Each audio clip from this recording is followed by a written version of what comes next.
बंधुगण नमस्कार स्वागत करुछि आपनकु आमर चैनल को। बंधुगण ओडिया प्रिय खाद्य हेउछि पखाळ। सकाळ हेउ बा संज अथवा राति घरे किछि नथिले भी बासी पखाळ कंसाए हेले ओडिया दिन चली जाए खूब सुरखुरुरे। हाँ आज्ञा, पखाळ हेउछि ओडियांकर प्रथम पसंद अर्थात पिला ठारू बुढ़ा पर्यंत समस्त ओडियांकर एहा हेउछि अति प्रिय खाद्य।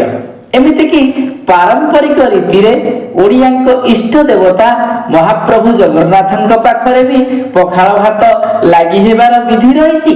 किंतु बंधुगण गरीब ठारू धनी पर्यंत समस्तंकर एहा पसंद होइथिले हे एई पखाळ कंसार उपकारिता विषय रे आपण कोन जानंती कि जे एई पखाळ कंसाक वास्तव रे शरीर पई केते फायदा देई थाए। हां आज्ञा, पखाळ भात कंसाए जे शरीर पई केउ फायदा देई थाए से विषय रे ए वीडियो रे मु कहबी आपनकु संपूर्ण तथ्य जानिबा को चाहुथिले वीडियो को शेष जाय देखंतु एवं एही वीडियो को गोटिए लाइक करि दियंतु। आ हां आज्ञा, जदि ए पर्यंत ए चैनल को सब्सक्राइब करि नाहंती तेबे एबे ही ए चैनल को सब्सक्राइब करि दियंतु। तेबे आसंतु ना आज्ञा जानिबा ओडियांक प्रिय खाद्य पखाळ हमकु केउ फायदा देई थाए। बंधुगण ओडियांक एही प्रिय खाद्य पखाळ संपर्क रे जानिले अनेक अणओडिया घृणा चक्षुरे देखुथिबा बेले आउ केतेक आश्चर्य भी प्रकट करिथांती। तेबे एहा जे शरीर पई रामबाण सदृश कार्य करिथाए बोली जानिबा परे आपण भी आश्चर्य न होई रही परिबे नाही। बंधुगण साधारणतः हांडी रे किछि बासी भात बळी जाइथिले ताहाकु अनेक फोपाड़ी देउथिबार जानिथिबे तो आपण एवं आउ भी अनेक लोक से सब बळका भात को गाई कुंड रे किबा कुकुर आगरे मध्य पकेई देई थांती।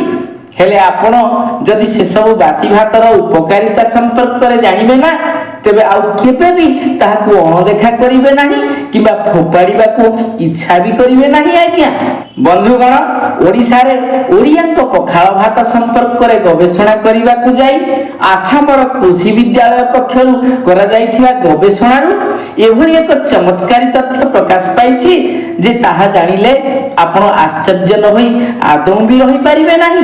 अर्थात बासी भात को राति सारा पानी रे भिजाई रखी खाइले ताहा शरीर पई अनेक फलप्रद होई थाए।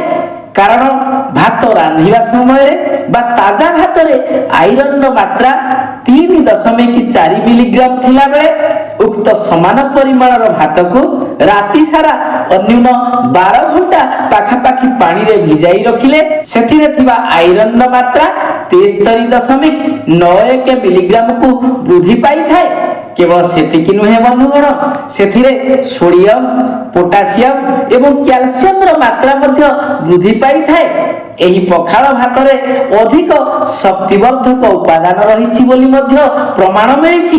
बंधुगण पखाळ भात को प्रातः भोजन रे खाइबा द्वारा शरीर रे स्फूर्ति आसीबा संग को पेट रे अल्सर समस्या थिले ताहा मध्य दूरीभूत होई थाए बोली गवेषक माने जानिबा को पाइछंती। बंधुगण चैनल को सब्सक्राइब न करथिले एबे ही सब्सक्राइब करि देतु, वीडियो को लाइक और बहु संख्या रे शेयर मध्य करंतु। परवर्ती वीडियो रे पुणी भेटिबी। रहूछि नमस्कार।